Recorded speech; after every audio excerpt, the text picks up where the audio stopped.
Welcome to Ora's Kitchen. Today we're going to be making challah. Today, we're gonna make some challah. I said today, we're gonna make some challah. Cinnamon challah.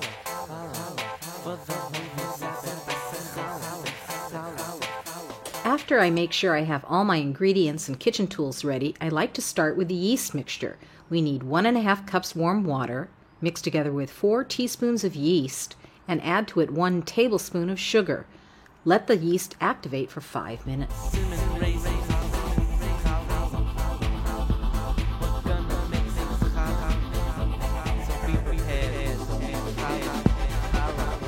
We're going to mix together the 7 cups of flour,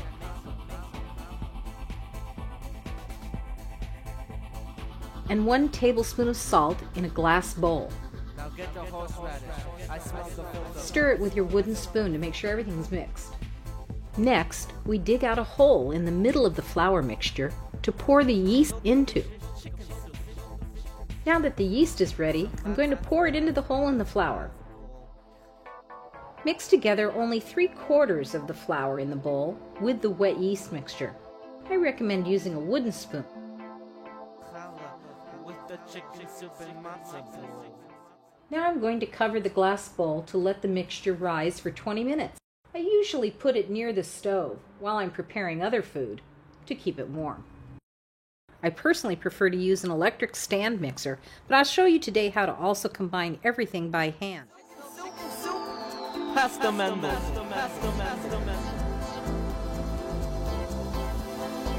Who's got the kitchen? Using a mixer, first combine the flour and yeast together at low speed. Then add the 8 tablespoons of melted butter or margarine that we've prepared in advance. And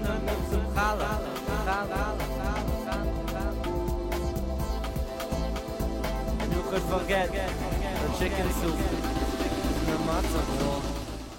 The 4 beaten eggs, We're gonna mix it.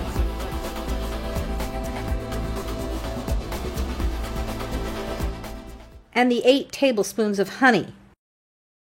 If you feel the dough is too dry, you can add a couple of teaspoons of water. I'm gonna teach you how to make some challah. And when you're done, you can have some brisket. Mix well at slow speed for 3 minutes, then at high speed for another 3 minutes until all the dough is picked up from the sides of the bowl. I love my kreplach.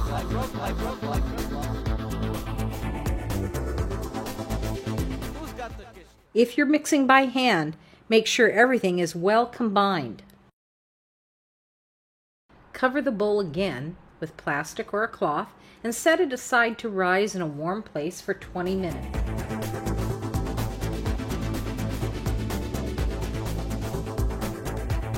It's time for the breaking of the bread.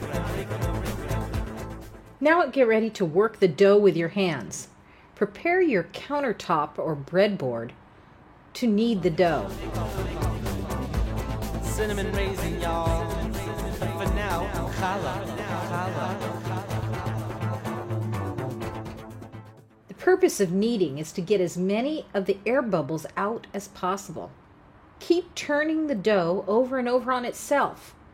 I keep punching it down frequently. It takes about 5 to 8 minutes to really get the dough right. Using a clean, large glass mixing bowl, I like to put 1 tablespoon of oil all over the inside of the bowl to make the dough easier to remove after rising. Remember, we're making enough dough for 3 challahs, so you need to use the appropriate size bowl so the dough can rise to double its size. Now we again cover the bowl with plastic and let it rise for 2 hours in a warm place. I'm gonna teach you how to make some challah.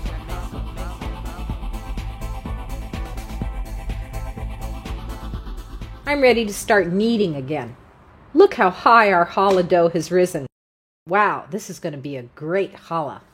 Now we're going to pour it out onto the prepared surface and sprinkle it with a little flour. Start kneading the dough by folding it over on itself. Again, the goal is to remove as many air bubbles as possible.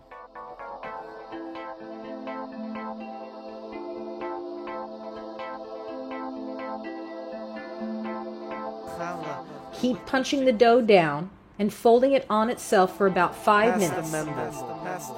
Get me the man Shevet. This recipe can be used for 3 medium or 2 large challah. Today I'm going to make 3 challah. Begin by shaping the dough into 1 large oval loaf.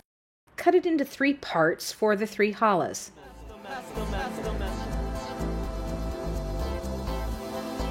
Who's got the kitchen? Nothing like a good old matzo ball. Using 1 section, shape it into a smaller oval loaf. I'm going to make my challah today with 4 rope braids, therefore I need to cut the section into 4 pieces.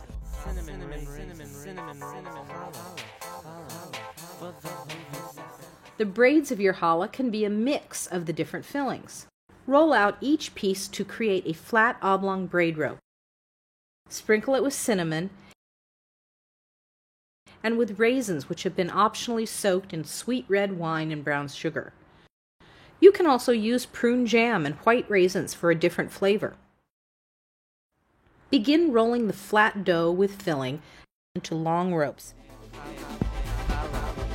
making sure to tuck the roll tightly together so the filling doesn't come out. Pinch the end over the roll to finish. You can always leave out the filling and just have a plain challah rope. Now get the horseradish. I smell the filter. I smell the filter. Before I start to braid the challah, I need to prepare the baking tray. Line the flat baking tray with parchment paper and then place your 4 challah ropes lengthwise on the tray.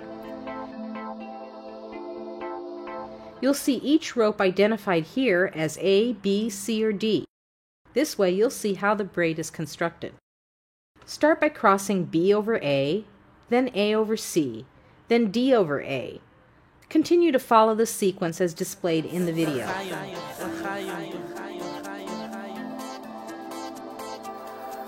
Do I smell chicken soup? Pasta Mendel. Be sure to pinch the ends of the braided loaf together and shape the whole loaf lengthwise with the flattened palms of your hand, tapering the end. To go with some challah. We're gonna make some challah. Let the loaf rise, uncovered, for 1 hour.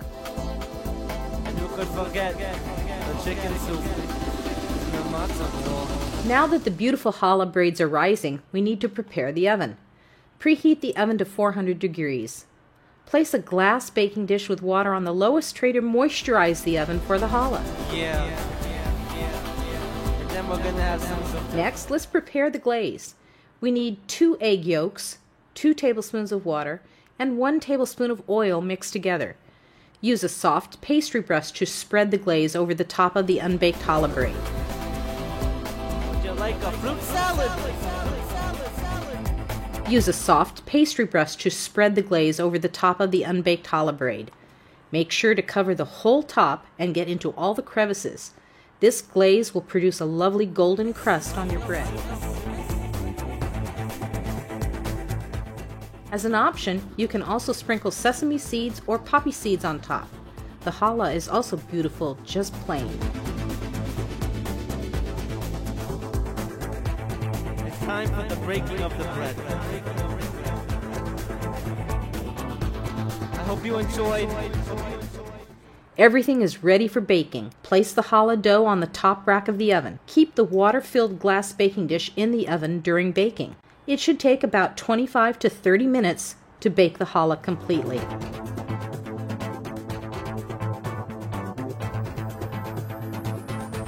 We're gonna make some. I hope you enjoyed baking with me today. I look forward to having you join me on the next video where we're going to make healthy, delicious whole wheat bread. Looking forward to seeing you.